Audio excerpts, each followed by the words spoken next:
Luca Production présente. J'ai le plaisir de souhaiter la bienvenue au Premier ministre par intérim de la République du Mali, son Excellence Abdoulaye Maïga. Je l'invite à s'exprimer devant l'Assemblée.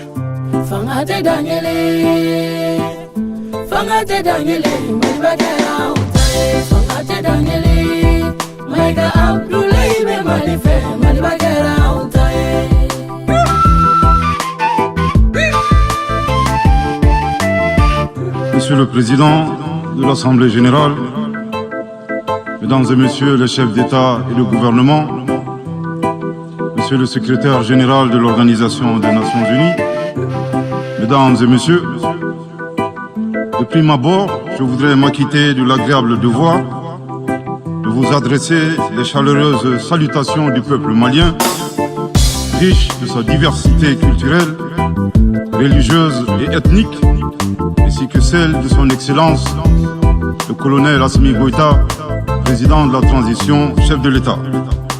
Permettez-moi de réitérer à notre secrétaire général, M. Antonio Guterres, notre haute appréciation des efforts louables qu'il continue de déployer pour la réalisation des nobles objectifs de notre organisation commune. Nous sommes convaincus que vous êtes un ami du Mali et du Sahel.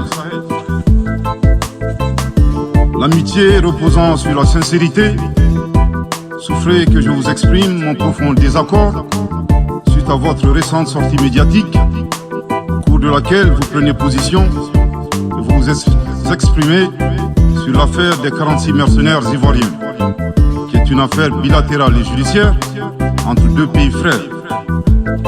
C'est évident que la qualification judiciaire des infractions liées à cette affaire ne relève pas des attributions du secrétaire général des Nations Unies. Au Mali, notre administration ne travaille pas sur la base de l'oralité ni des déclarations par voie de presse. Excellence, Monsieur le secrétaire général, votre position sur l'affaire des mercenaires a été suivie par certains responsables d'Afrique de l'Ouest. Donc, c'est sous votre couvert que nous leur adresserons des messages. À l'endroit du président en exercice de la CEDEAO, M. Oumaro Sissoko Ambalo, qui affirme, je cite, « On vient de voir avant-hier la déclaration du secrétaire général des Nations Unies qui dit que ce ne sont pas des mercenaires. Moi, à la place des Maliens, j'aurais relâché ces 49 soldats. » Fin de citation. Je voudrais très respectueusement signifier à ce dernier qu'il existe un principe de subsidiarité, d'ailleurs au contour flou, entre la CEDEAO et les Nations Unies, et non un principe de mimétisme. Également, il est important de lui préciser que le secrétaire général des Nations Unies n'est pas un chef d'État, et le président en exercice de la CEDEAO n'est pas un fonctionnaire. Par conséquent, il serait indiqué qu'il ne banalise pas la CEDEAO. Je voudrais signaler au président en exercice de la CEDEAO qu'à la fin de son mandat, les peuples ouest-africains le jugeront sur les efforts qu'il a fournis pour améliorer les conditions de vie des populations et non des shows médiatiques servant à des agendas étrangers.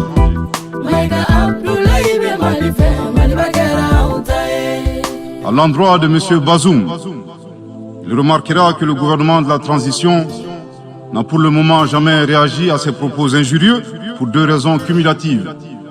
La première raison tient au respect de l'héritage laissé par nos ancêtres, qui consiste à ne pas répondre aux injures par des injures. La seconde relève de l'identité de M. Bazoum, l'étranger qui se réclame du Niger. Nous savons que le peuple nigérien, frère du Mali, se distingue par des valeurs sociétales, culturelles et religieuses très riches. M. Bazoum n'est pas un Nigérien, son comportement nous le reconforte totalement dans notre constat. Excellence, Monsieur le secrétaire général, le Mali tirera toutes les conséquences du droit de vos agissements. Devant Dieu et en leur âme et conscience, nous demandons à ceux qui refutent notre version d'indiquer s'ils accepteront que les militaires ayant dissimulé leurs identités en mettant sur leurs passeports qu'ils sont peintres, maçons, etc., avec des armes débarquent dans leur aéroport sans que le pays de destination n'ait été au préalable informé et dans le dessein funeste de déstabiliser ce pays. S'ils ne l'acceptent pas en tant qu'État, si cela n'est pas possible à Lisbonne ou ailleurs, le Mali non plus ne l'acceptera pas en tant qu'État, et ce ne sera pas non plus possible à Bamako ou dans une autre localité malienne.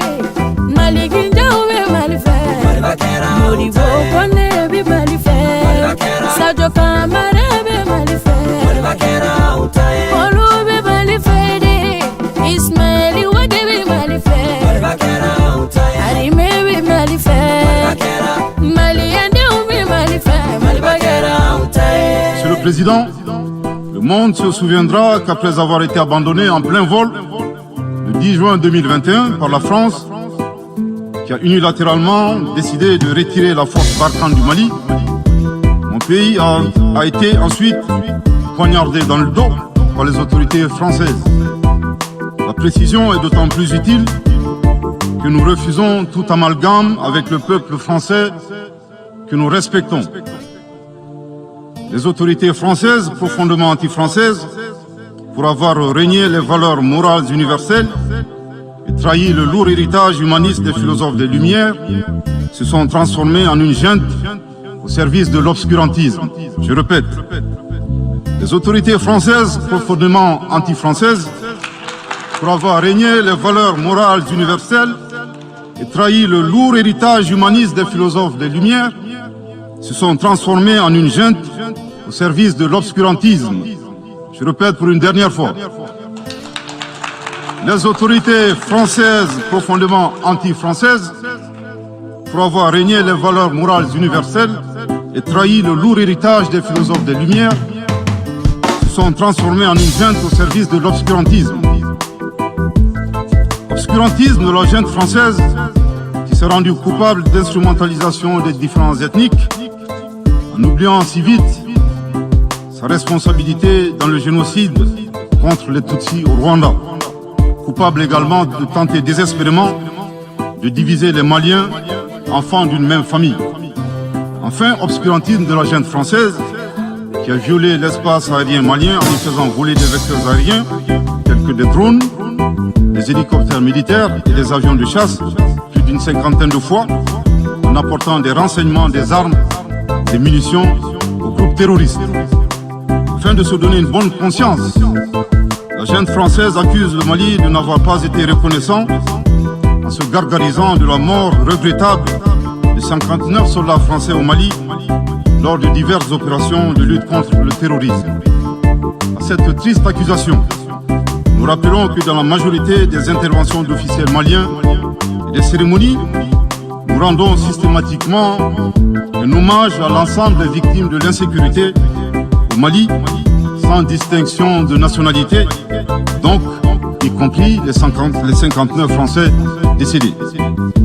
Aussi, nous les invitons à ne pas s'arrêter à si bon chemin et de remonter le temps, en passant par leur intervention en Libye, décriée par toute l'Afrique, sans oublier la participation forcée des milliers d'Africains à la Première et la Seconde Guerre mondiale, sans oublier la traite négrière qui explique le sort économique de beaucoup de pays. Combien d'Africains sont-ils morts pour la France et le monde libre dans lequel nous vivons?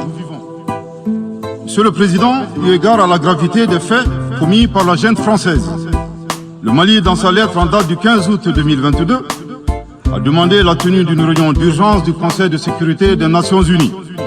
Cette réunion a pour objet de permettre au Mali de présenter les éléments de preuve en sa possession, démontrant que l'armée française a agressé en de maintes reprises mon pays, en violant de manière répétitive et fréquente l'espace aérien malien, sans autorisation des autorités maliennes, et parfois en falsifiant des documents de vol. plus grave, Monsieur le Président, le Mali sera en mesure de prouver que la junte française a fourni des renseignements et des armes à des groupes terroristes. Le gouvernement du Mali s'interroge sur les raisons qui poussent cet État membre du Conseil de sécurité, de surcroît assurant la présidence de cet organe, à faire obstacle au débat en vue de la manifestation de la vérité. Le monde doit être édifié sur les faits graves qui se sont déroulés au Mali et qui sont à la base de l'aggravation de l'insécurité et de la déstabilisation du Mali et du Sahel.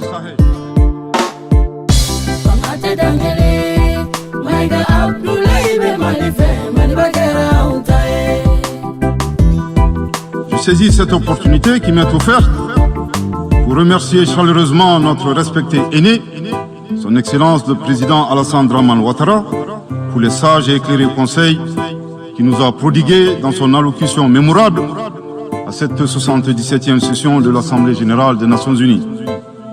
Je voudrais le rassurer que les autorités de la transition malienne n'ont d'autres objectifs que de faire des réformes politiques et institutionnelles avant d'organiser des élections, tout en luttant obstinément contre le terrorisme. Ces réformes permettront d'améliorer la gouvernance et toutes les dispositions seront prises pour que la démocratie malienne soit la plus enviée au monde. Dans ce chantier, nous prêterons une attention particulière au troisième mandat qui ne sera pas possible. Le troisième mandat pour un public moins averti consiste pour un président de la République d'effectuer une manœuvre en 4 temps en vue de conserver le pouvoir pour lui seul et son clan. Premier temps, jusqu'en fin de second mandat, donc en principe non rééligible, il s'agit pour le président de la République sortant de déclencher une révision constitutionnelle de manière non consensuelle. Deuxième temps, au cours de cette révision constitutionnelle, le président de la République sortant modifiera quelques dispositions constitutionnelles. Troisième temps, une fois la nouvelle constitution adoptée, sur fond de crise politique naturellement, le président sortant devient candidat en violation de la limitation du nombre de mandats à 2. Sa candidature est alors justifiée par l'adoption de la nouvelle constitution. Le prétexte est tout trouvé. La limitation du nombre de mandats à 2 concernait l'ancienne constitution. Par conséquent, il est candidat au regard de la nouvelle constitution adoptée. Quatrième temps, une farce électorale est organisée. Forcément, il remporte les élections. Et s'ensuit une chasse impitoyable aux opposants politiques, dont certains sont arrêtés, d'autres s'exilent et d'autres assassinés. Les allégeances sont obtenues grâce au pouvoir de l'argent, le clientélisme et les intimidations. Dans un langage plus simplifié et en référence à une métaphore footballistique, le troisième mandat est une magie. C'est l'art de se dribbler soi-même tout en gardant le ballon.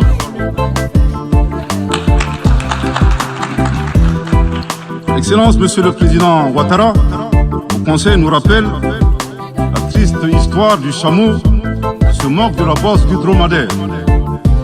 Malgré les efforts tangibles de la transition malienne, dans la mise en œuvre des chronogrammes des réformes politiques et institutionnelles et celui des élections, salué par la communauté internationale, Madame la ministre des Affaires étrangères de la junte française, à qui le Mali n'a pourtant rien demandé, a estimé qu'il n'y avait pas eu de progrès, oubliant que nul ne peut aimer le Mali plus que les Maliens eux-mêmes.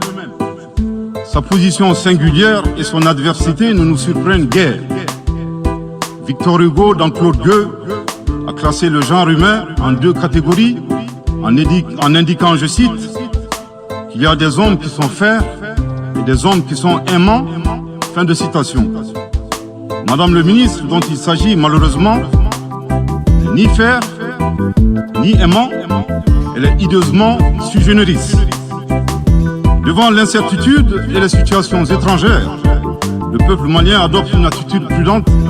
C'est ce que l'écrivain le sage Amadou Hampâté-Bâ met en relief en conseillant dans l'étrange destin de Wangrin que, je cite, « Si observer est une qualité, savoir se taire préserve de la calamité ». Fin de citation. Yeah. l'occasion pour moi de saluer les relations de coopération exemplaires et fructueuses entre le Mali et la Russie, tout en réaffirmant que le Mali reste ouvert à tous les partenaires qui souhaitent l'aider à relever les défis multiples qui l'assaillent dans le respect strict de sa souveraineté, de son unité et de la dignité du peuple malien. Le Mali rappelle que conformément à la vision du colonel Assimi Goïta, président de la transition chef de l'État, 3 principes guident l'action publique nationale. Premier principe, le respect de la souveraineté du Mali. Deuxième principe, le respect des choix stratégiques et de partenaires opérés par le Mali. Troisième principe, la prise en compte des intérêts vitaux du peuple malien dans les décisions prises.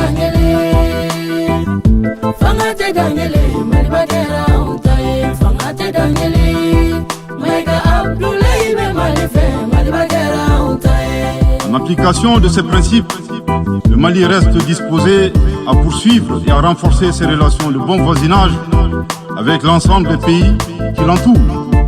De même, le Mali, fidèle à son engagement panafricain, continuera à œuvrer au sein des organisations sous-régionales et régionales pour la réalisation de l'intégration africaine.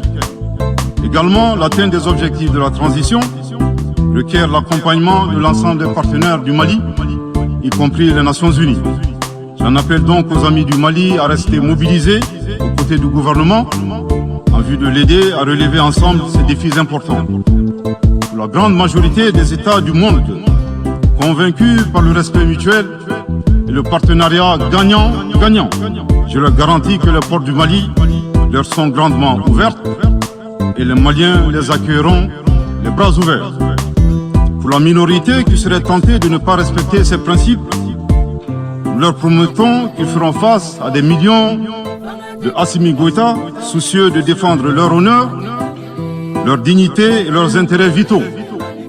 Je terminerai en donnant 2 conseils nostalgiques de la domination. Ayez le sens de l'empathie en traitant les autres comme vous voudrez être traités ou en ne faisant pas aux autres ce que vous ne voudrez pas qu'on vous fasse. Le second conseil, revoyez vos copies, revoyez vos modèles, revoyez vos logiciels pour intégrer le changement de mentalité, l'évolution du monde dans vos grilles de lecture et d'analyse. Sortez du passé colonial et entendez la colère, la frustration, le rejet qui remonte des villes et campagnes africaines, des populations africaines, et comprenez que ce mouvement est inexorable. Grâce au principe de la multiplication fractale, vos intimidations et vos actions subversives n'ont fait que grossir le rang des Africains soucieux de préserver leur dignité. S'il n'était qu'une centaine aux indépendances, aujourd'hui nous sommes des millions. Et demain, tant que les paradigmes inégalitaires demeureront, nous serons des milliards. Le Mali et son peuple ne seront pas des spectateurs face aux assauts et l'adversité. Pour chaque mot employé de travers, nous réagirons par réciprocité. Pour chaque balle tirée contre nous, nous réagirons par réciprocité. C'est à ce prix qu'une nouvelle ère sera une réalité.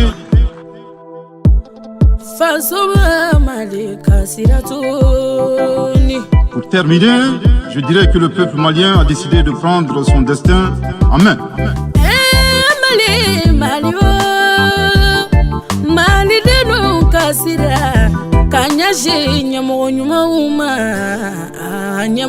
Dieu bénisse le Mali et préserve les Maliens des forces obscurantistes et destructrices du monde. Que Dieu bénisse l'Afrique et préserve les Africains des forces obscurantistes et destructrices du monde. Que Dieu bénisse le monde et préserve l'humanité entière des forces obscurantistes et destructrices du monde. Je vous remercie de votre très aimable attention.